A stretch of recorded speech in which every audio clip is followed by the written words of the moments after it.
RAB প্রতিষ্ঠিত পর থেকেই প্রতিটি ক্ষেত্রে প্রাকৃতিক দুর্যোগ, রাজনৈতিক আন্দোলন এবং দেশ গঠনের ক্ষেত্রে, চিকিৎসার ক্ষেত্রে তারা তাদের অনন্য অবদান সবসময় রাখতে সক্ষম হয়েছেন।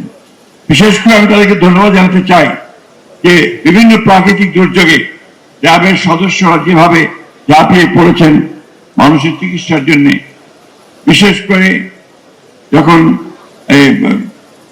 কোভিডের যে আক্রমণ শুরু হয় সেই সময় তাদের জীবনকে বাজি রেখে ঝুঁকির মধ্যেও চিকিৎসা প্রদান করেছেন।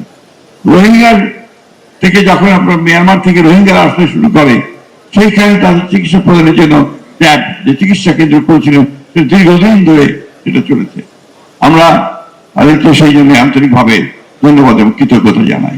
আমি বিশেষ করে এই জন্য জানাতে চাই যে রাজনৈতিক আন্দোলন যেটা আমাদের প্রায় 15-16 বছর ধরে ফ্যাসিস্টদের বিরুদ্ধে যেটা আমরা আন্দোলন করেছি সেই আন্দোলনে র্যাব বিশিষ্ট ভূমিকা পালন করেছে। আমি আরো ধন্যবাদ জানাতে চাই আমাদের সেই সমস্ত চিকিৎসকদের যারা আমাদের মহান নেত্রী দেশনেত্রী বেগম খালেদা জিয়ার চিকিৎসা করেছেন নিরলস ভাবে দীর্ঘদিন ধরে। আমি তাদেরকে আন্তরিকভাবে ধন্যবাদ।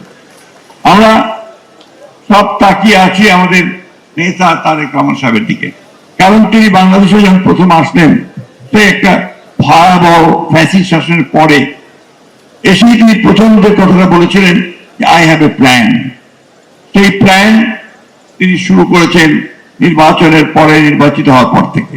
আপনি নিশ্চয়ই লক্ষ্য করেছেন যে তার প্রতিটি পদক্ষেপ হচ্ছে জনগণের কল্যাণের জন্য, দেশের কল্যাণের জন্য। এবং আজকে চিকিৎসা ক্ষেত্রে বাজেটে সবচেয়ে বড় যে অতীতের চাইতে সবচেয়ে বড় আপনার যে বরাদ্দ প্রদান করা হয়েছে সেটাও এই তারেক রহমান সাহেবের নেতৃত্বে করা হয়েছে। আমরা আশা করছি যে আগামী 5 বছরে চিকিৎসা ক্ষেত্রে যে বরাদ্দ সেই বরাদ্দ জিডিপির প্রায় 5% পৌঁছানোর তিনি ঘোষণা দিয়েছেন। আমাদের সবসময় একটা কথা মনে রাখতে হবে যে আপনারা নিশ্চয়ই খেয়াল করেছেন যে এটা বোধহয় ভবিতব্য, আমার কাছে মনে হয় এটা বোধহয় নিয়তির মতো, যে আওয়ামী লীগ যখন দেশ ধ্বংস করে দেয় সেই ধ্বংসের পরে সেই ধ্বংসস্তূপ থেকে দেশকে গড়ে তোলার দায়িত্বটা বিএনপির উপরে পড়ে। এবং তখন শহীদ প্রেসিডেন্ট জিয়া রহমান সাহেব একইভাবে 1975 সালে সেই ধ্বংসস্তূপের পর থেকে দেশকে গড়ে তুলেছিলেন, একইভাবে দেশনেত্রী বেগম খালেদা জিয়াও দেশকে গড়ে তুলেছেন।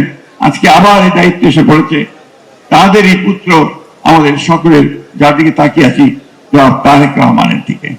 এবং এই কথাটা আমি যে এখানে শুধু এমনি বলছি তা না, প্রত্যেকটা মানুষ বিশ্বাস করে এই কয়েক মাসের মধ্যে আপনার যে চলাচল, আপনার যে অ্যাটিটিউড, আপনি জনগণের সামনে যে জিনিসটা তুলে ধরতে পেরেছেন যে অত্যন্ত সরলতার সঙ্গে, সহজের সঙ্গে, অত্যন্ত মিতব্যয়িতার সঙ্গে কিভাবে চলতে হয়, কিভাবে এগোতে হয় সে জিনিসটা আপনি তুলে ধরতে সক্ষম হয়েছেন। আমি বিশ্বাস করি যে আপনার এই নেতৃত্বে আমরা আবার জেগে উঠতে সক্ষম হব।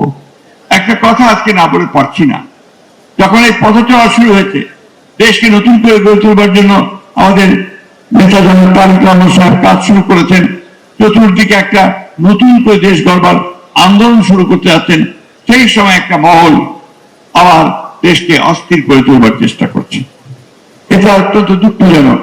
আমরা যখন একটা পার্লামেন্টারি সিস্টেম এবং গভর্নমেন্টের মধ্যে গিয়ে পার্লামেন্টের মধ্যে দিয়ে সমস্ত সমস্যার সমাধান করতে চাই, তখন সেই মহলটি রাজপথে নেমে আজকে অত্যন্ত, আমি মনে করি যে এটা একেবারে অন্যায় ভাবে তারা এই কাজটি করছেন, দেশকে আবার একটা অস্থিতিশীল অবস্থায় নিয়ে যাওয়ার জন্য। আমি তখন এই জন্যই বললাম যে আমাদের সকলের অত্যন্ত সজাগ এবং সচেতন থাকতে হবে। আমরা অতীতেও দেখেছি যখনই দেশ উপরে উঠতে থাকে তখনই একটা মহল জাতীয় এবং আন্তর্জাতিক চক্রান্তের মধ্যে দিয়ে আবার সেটাকে পেছনে ফিরে দেয়। আজকে সেই জন্যই আমি আপনাদের কাছে এখানে যারা উপস্থিত আছেন, আপনারা সবচেয়ে উচ্চ শিক্ষিত মানুষ সমাজের এবং দেশের সবচেয়ে গুরুত্বপূর্ণ জায়গায় আপনারা কাজ করছেন, সেই আপনাদেরকে আজকে এই কথাগুলো জনগণের মধ্যে ছড়াতে হবে, জনগণের মধ্যে প্রচার করতে হবে যে দেশে এখন যেটা দরকার স্থিতিশীলতা, রাজনৈতিক স্থিতিশীলতা এবং যা আমাদের প্রধানমন্ত্রী তারেক রহমানের নেতৃত্বে একটা বাংলাদেশ, যে বাংলাদেশে আমরা নতুন করে একটা উন্নয়ন, মানবিক মর্যাদা এবং সাম্যের একটা আমরা একটা রাষ্ট্র গড়ে তুলতে চাই, সমাজ গড়ে তুলতে চাই। আসুন সেই লক্ষ্যে আপনাদের এই সমাবেশকে আমরা শপথ নেই যে আমরা তারেক রহমানের নেতৃত্বে আমরা আমাদের নতুন বাংলাদেশ গড়ব, আমরা দেশ গড়ব, এবং সেখানে থাকবে আমাদের যে নীতি তালেবান সমেত যে ঘোষণা স্লোগান সবার আগে বাংলাদেশ। আসুন সেই লক্ষ্যে আমরা এগিয়ে যাই জনাব তারেক রহমানের নেতৃত্বে।